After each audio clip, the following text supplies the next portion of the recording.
Makita nyo talaga. Lalo na dyan sa likod mga master. Dyan sa loob. May puno pa ng baliti dyan mga master. Pero kaso nakatsinilas lang tayo. Delikado tayo dyan. Siminto yan. Yan. Yun. Siminto yun ang bahay nila. So yun mga master, welcome back to my channel. So yun mga master, magandang araw sa inyong lahat. So ngayon na video na to mga master ay ipapakita ko sa inyo yung lugar na maraming cobra mga master. Sa totoo lang, madaming nangunguha dito dati ng cobra, yung nanguhuli ng cobra para benta nila, kaso pinagbabawal na. Kaya ngayon lalo pa silang dumami kasi wala na nanghuhuli sa kanila mga master. So pupuntahan natin at ipapakita ko sa inyo, at kunting ingat lang tayo. At hindi ko promise mga master na makakita tayo ng cobra, pero makita nyo naman sa lugar o sa area na, lalo na sa mga mahilig sa cobra, sa mga may alam kung ano yung tirahan ng cobra, ano yung makikita sa labas ng binibidyo natin na may cobra talaga sa loob. So comment lang dyan kung maniniwala ka na marami talagang cobra sa pupuntahan natin ngayon. So ayun mga master, hindi naman malayo to dito sa amin. So at nahagip na to ng video natin dati mga master. Nagbablog kasi ako dati at napapakita ko na to, pero hindi ko lang nasabi na ito lugar na to ay napakaraming cobra. So dati may nanghuli dyan mga master, may nanghuli sa pupuntahan natin na ang dami talagang cobra mga master. Nakakuha sila ng siguro na sa kalahating sako mga master. Hindi pa nila naubos yon dito mga master. Ito yung bungad, hindi pa ito yung sobrang dami. Papakita ko sa inyo yung talagang pinuntahan nila nga dun sila nakarami, pero dito nakakuha rin sila dyan mga master. Ayan, ito dito sa mga ganyan sok-sok mga master sa simento. Ang daming cobra dyan mga master. Diyan, lalo na dati mga master nung ang dami pa ditong simento na nabiyak na simento at nakadapa lang dyan sa lupa. Ang daming cobra sa ilalim kasi luma ito, nabigiri mga master. Pakita ko sa inyo, kunting ingat lang tayo. Wala dito.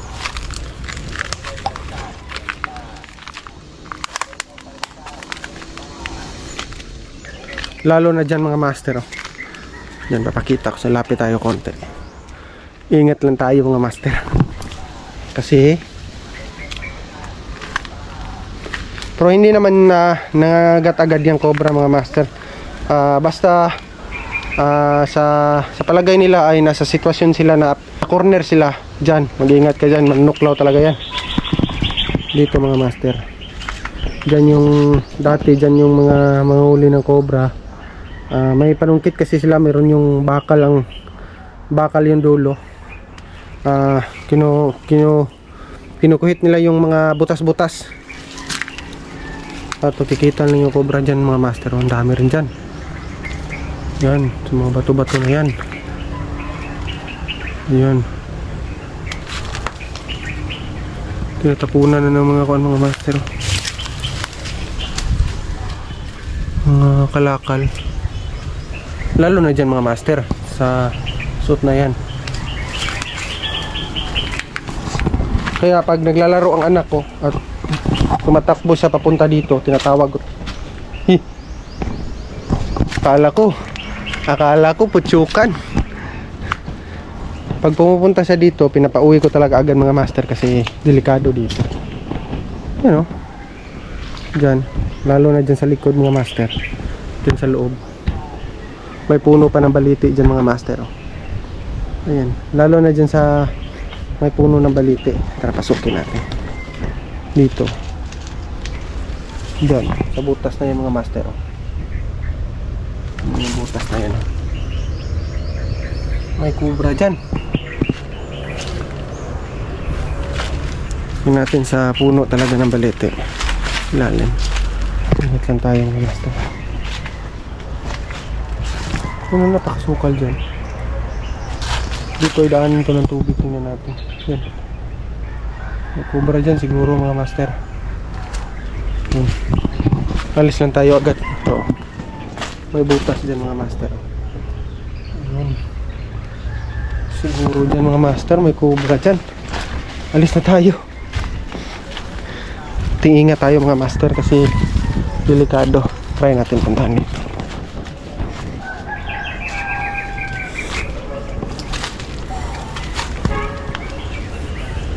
Yan mga master, yung mga biyak-biyak na semento. Ang daanan ng tubig dati sa naglilinis sila ng baboy. Dito dumadaan yung tubig. Diyan. Kaya dyan may mga butas-butas dyan. Dyan nagtatago yung mga cobra. So pag nakita to ni Idol Cobra King, pupuntahan niya talaga dito. Sasabi niya talaga na may cobra talaga dito.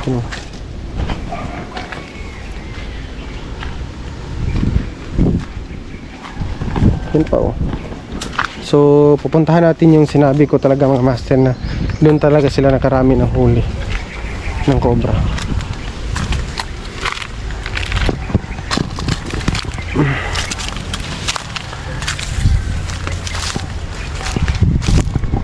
Lalo na lumalabas yung mga cobra mga master, lalo na pag tag-init po yan. Lalabasin sila, naghahanap sila ng tubig na maiinom. Saan tayo dadaan? Dito.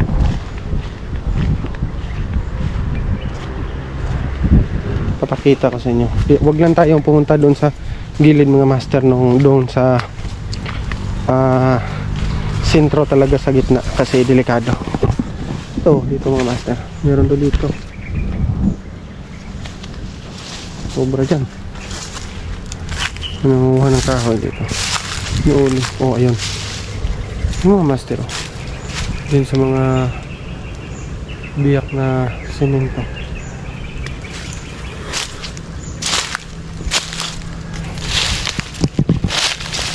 Ingat lang tayo. Oop, daming tinik. Matinik yung daan.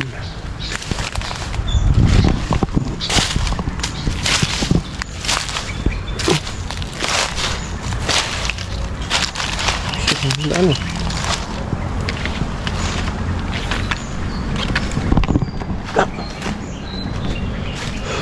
So dito mga master, dyan, sukal sa gitna.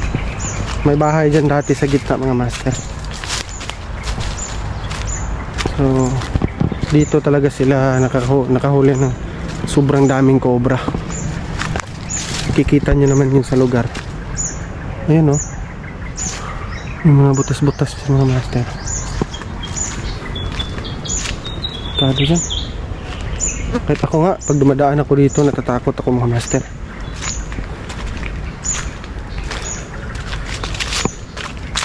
Dito sa gitna mga master. Dito, dati bahay to dito. Try natin pasukin kahit sa dito na nakakatakot talaga. Ano? Ano dyan mga master? Sa mga semento.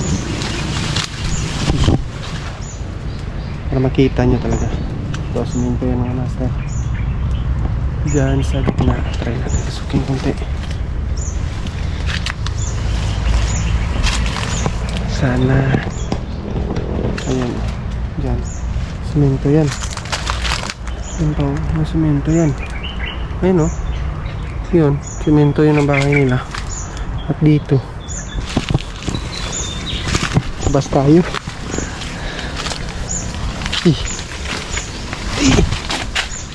Libutin natin mga master. Dito. Ayun o. Ayan o. Semento yan. Diyan sila naghuhukay. Ang daming nakatagong cobra dyan kasi malapit lang dito sa palayan. Libutin natin. Ano? Ano dyan? Ito, napakaputik pala. Ang daming tubig sa palayan.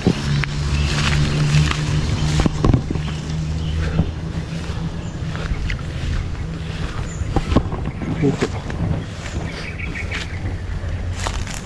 Yan, napakasukal dyan sa loob. Yan, gitna ng kasya. Ayan. Bilib talaga din ako sa mga nangunguha ng cobra, mga master. Ang tatapang. Hindi talaga natatakot. Ano? Diyan sila dumadaan dati. Diyan papunta dun sa gitna. Natatakot dyan. Buo ka natin. Pag nakabuta ako, mga master, siguro papasok ko dyan. Pero kaso nakachinelas lang tayo, delikado tayo dyan. Baka yung kasi mga master, may nangingitlog na cobra. Yun, napakatapang daw yan mga cobra na may itlog. Kunting pagkakamali mo lang, siguradong kakagatin ka. So yun mga master, yan ang pinakita ko sa inyo. Dyan sa gitna, ang daming nakuhang cobra dyan. Siguro mga sabi-sabi nila yung kalahati talaga na sako. Siguro na ang laman nun nasa kalahating sako. Siguro ang laman nun nasa mga 15 cobra na nakuha nila. Pero sabi ng mga nanghuhuli ng cobra, sigurado daw sila na madami pa raw. Noon, babalikan lang daw nila. Pero nung pinagbawal na dito sa amin, so hindi na sila bumalik. Diyan, balik tayo mga master. Katakot dyan, kasi itong bahay na to dati, ito yung nagbabantay dun sa mga piggery. Dito sila natutulog at doon ang piggery. Yung pinuntahan natin una, sila yung nagbabantay dyan. Kaso siguro hindi lumago. Pero matagal yung piggery na yun. Pero kaso habang tumatagal, di lumago yung piggery. Yun, nasira na, napag-iwanan na. Hanggang ngayon yan na lang yung mga forma na lang ng semento. Kinuha nila yung sin, yung bubong, at yung mga semento. Dati nangunguha kami ng bakal dyan. Kinukuha namin yung mga bakal binibenta para may pambili ng pagkain.